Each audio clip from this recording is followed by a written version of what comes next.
Bonjour chers téléspectateurs, de nouveau dans la troisième partie du cours Système de transport. Dans ce contenu, nous allons voir les modes de transport. Donc, on commence par le mode routier. Le transport routier est une activité réglementée de transport terrestre qui s'exerce sur la route. Elle englobe à la fois le transport routier de marchandises et le transport routier de personnes. Alors ce dernier, il est caractérisé par la possibilité de transporter par conteneur et la possibilité bien sûr de réaliser du transport combiné rail-route ou du transport multimodal, donc fluvial ou maritime et routier. Alors, en termes d'avantages, ce dernier est caractérisé par la diversité des marchandises transportées, la possibilité de livraison à domicile, l'absence de rupture de charge, la souplesse d'exploitation, une bonne adaptabilité du fret à transporter et bien sûr, ça nécessite peu d'infrastructures. Mais il est caractérisé par son taux d'avarie qui est supérieur au transport ferroviaire. Cela dit qu'il y a une faible sécurité de marchandises qui est transportée. Donc là, soit à cause du vol ou perte de marchandises. Et bien sûr, il est limité en termes de poids et en volume. Alors pour le transport ferroviaire, ce dernier représente tout mouvement de marchandises ou de voyageurs à bord d'un véhicule ferroviaire sur un réseau ferroviaire donné. Alors le chemin de fer est un système de transport guidé servant au transport de personnes et de marchandises. Il se compose d'une infrastructure qui est spécialisée, du matériel roulant et de procédures d'exploitation qui fait le plus souvent intervenir l'être humain. Ce dernier est caractérisé par la possibilité de transporter des grandes quantités de marchandises à travers de longues distances et son taux d'avarie qui est faible. Mais ça demande vraiment une certaine manutention de marchandises. Donc là, il y a le problème de rupture de charge et le problème de compatibilité de largeur de voies dans certains pays. Alors, lorsqu'on parle du transport ferroviaire, il est intéressant de soulever quelques définitions.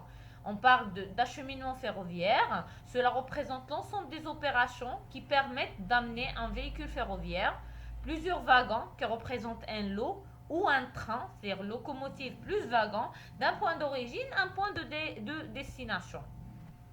Là, on distingue deux modes d'acheminement. L'acheminement par train entier et l'acheminement en wagon isolé par ce qu'on appelle la technique du lotissement.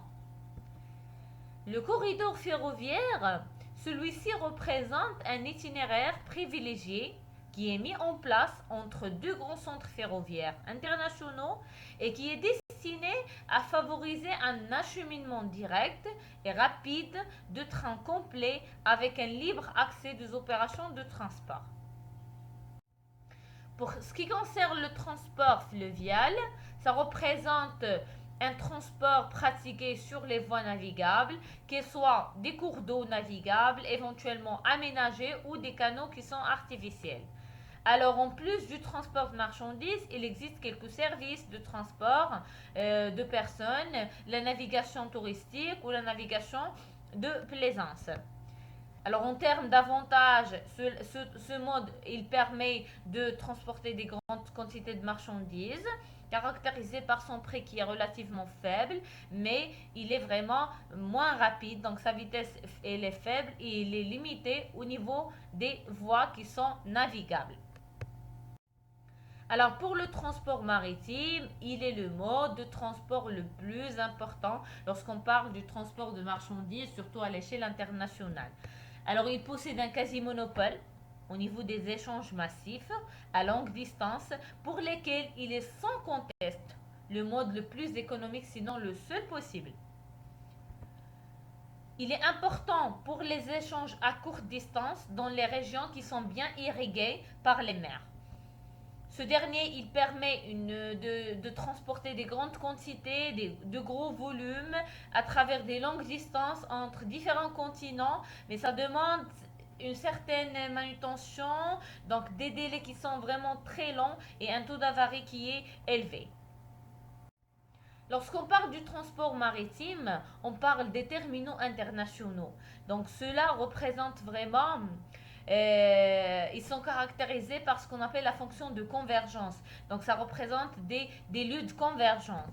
Donc ils ont en effet des points de passage qui sont obligatoires ayant misé sur leur position géographique. Donc lorsqu'on parle d'un terminal international, c'est un terminal qui a vraiment une position géographique, une localisation géographique qui est généralement intermédiaire aux courants qui sont commerciaux.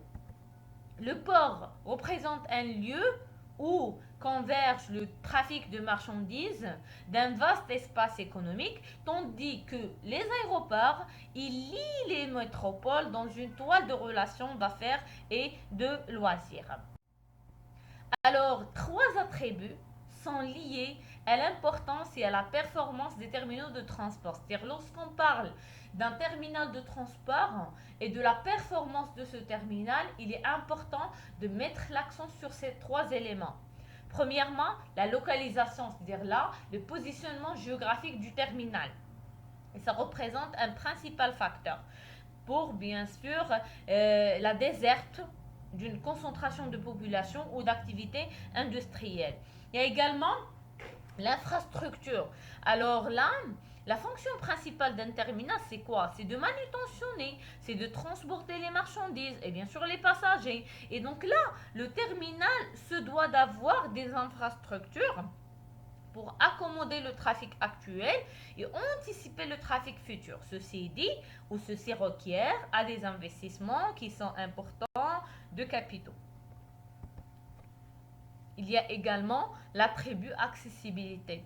Alors là, puisque le terminal a une importante fonction de service aux passagers ou aux marchandises, donc ce dernier se doit d'avoir une bonne accessibilité à son marché. Et donc ce marché, qu'il soit donc local, régional ou global. Alors les ports. Les ports représentent, comme j'ai dit, un lieu de contact, un lieu de convergence entre deux domaines de circulation de marchandises. Bien sûr, des passagers, soit domaine terrestre et maritime. Le port possède des infrastructures pour recevoir ces modes, en plus d'être un lieu de convergence des systèmes de transport terrestre, c'est-à-dire ferroviaire et routier, bien sûr maritime. Il est soumis à des modalités, à des autorités de gestion pour régulariser les investissements en infrastructure, pour son organisation et bien sûr pour régulariser les relations avec ses clients. Lorsqu'on parle du port, celui-ci s'intègre dans un système de distribution de marchandises qui inclut la notion d'arrière et d'avant-pays. Et donc là, on parle des activités qui sont exportatrices et ceux qui sont importatrices.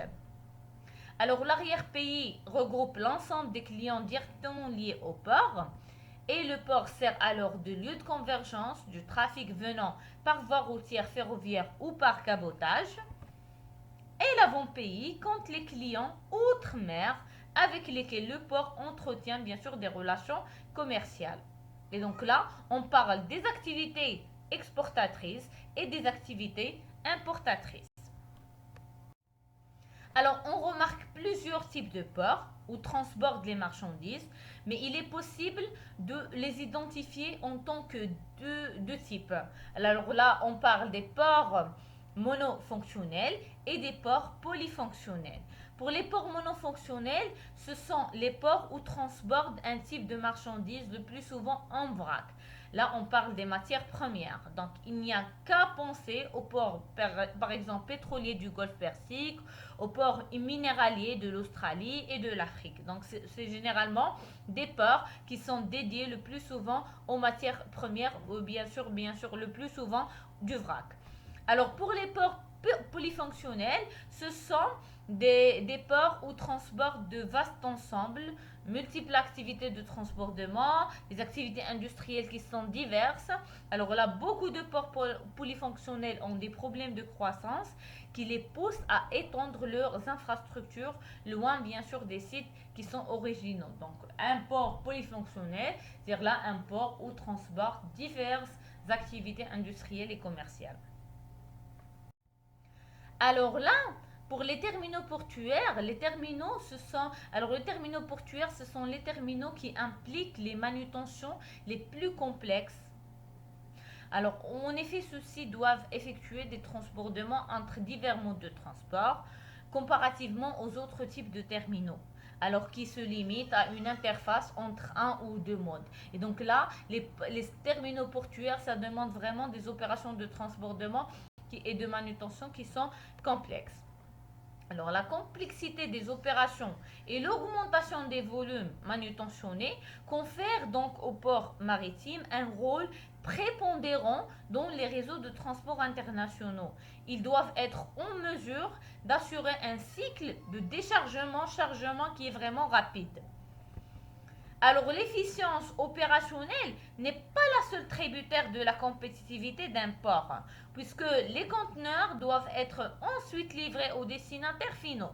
Et donc la connectivité au mode de transport terrestre joue aussi un rôle important dans l'efficience opérationnelle et la compétitivité d'un port. Alors, lorsqu'on parle de l'organisation et de l'équipement d'un terminal portuaire, il existe normalement trois grandes catégories d'opérations dans ces terminaux-là. Alors, la première catégorie regroupe les opérations qui sont liées au chargement et au déchargement des navires et des barques. Ces opérations sont réalisées dans ce qu'on appelle la zone d'opération portuaire. La deuxième catégorie, elle contient l'ensemble des opérations de stockage et de manutention des conteneurs dans la cour et bien sûr les opérations sont effectuées dans ce qu'on appelle la zone de stockage du terminal. Donc il y a la première zone, c'est la zone d'opération portuaire et la deuxième zone, c'est la zone dédiée au stockage bien sûr des conteneurs. La dernière catégorie d'opérations, elle concerne le transfert des conteneurs vers les modes de transport terrestre. Alors là, les opérations de cette catégorie se déroulent dans ce qu'on appelle la zone d'opération terrestre. Donc il y a trois grandes zones. Il y a la zone d'opération portuaire, la zone de stockage du terminal et la zone d'opération terrestre. Donc cela est illustré à travers ce schéma-là. Donc la première zone, c'est la zone d'opération terrestre, là où il y a chargement, déchargement, donc là, bien sûr des trains et pour donc des conteneurs, et puis la zone de stockage pour le stockage et la manutention des conteneurs, et la zone d'opération portuaire. Donc là, il y a trois types de zones, là où il y a trois grandes catégories d'opérations qui se font au niveau d'un terminal portuaire.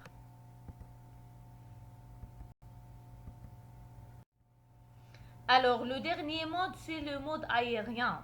Alors maintenant, ce dernier est devenu véritablement un transport de masse avec l'apparition des avions gros porteurs et les compagnies aériennes à bas prix. Ce dernier, alors là, la suprématie est contestée par les trains à grande vitesse sur les trajets de moins de 3 heures. Il commence à rencontrer des limites à cause de l'encombrement du ciel et les nuisances sonores de plus en plus mal acceptées par les riverains des aéroports. En termes d'avantages et d'inconvénients, celui-ci est caractérisé par sa vitesse commerciale qui est élevée vraiment, sur des longues distances et son taux d'avarie qui est faible. Alors là, on parle de la sécurité du transport, mais ça demande une rupture de charge et un prix de transport qui est relativement élevé. Donc, chers téléspectateurs, j'arrive à la fin de cette vidéo. Si vous avez liké ce contenu, n'oubliez pas de vous abonner à notre chaîne.